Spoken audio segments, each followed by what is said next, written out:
បងអូនអូយមើលណែមកធៀបតែ100000រៀលទេនិយាយពីថាសុទ្ធតែរឹសសុទ្ធតែថ្នាំឈើល្អ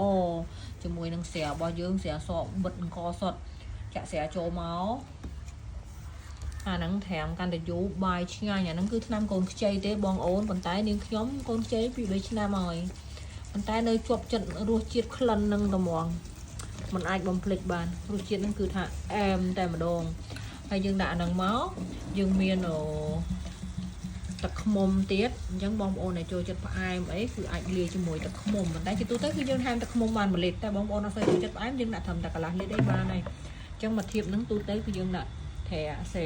ប្រហែលជា5លីត្រទៅ10លីត្របានរសជាតិគឺมันអាចបំភ្លេចបានហ្មងតែមិនមែនឡាំយ៉ងទេណាបងប្អូន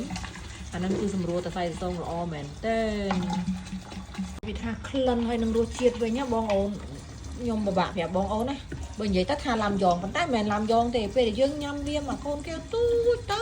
គឺវាសម្រួលតសៃតសងយើងពីក្បាលដល់ចុងជើងមានអារម្មណ៍ថាដូចយើងបានចាក់ថ្នាំកម្ដៅសាច់ចឹងណាបងអូនបើត្រឹមតែសុខភាពល្អគឺពេលម៉ោងបាយចឹងគឺញ៉ាំមកកូនគេទូចមួយហើយឆ្ងាញ់ណាស់បងអូនអើយខ្ញុំអត់មានលក់ទេបងអូនគ្រាន់តែខ្ញុំចង់ចែកចាយបងអូនដឹងថា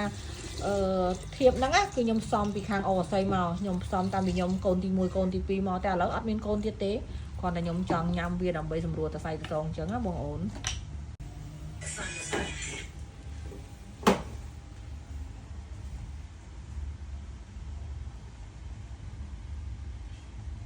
លយអស្ទះបងអូនលយអស្ទះហ្មង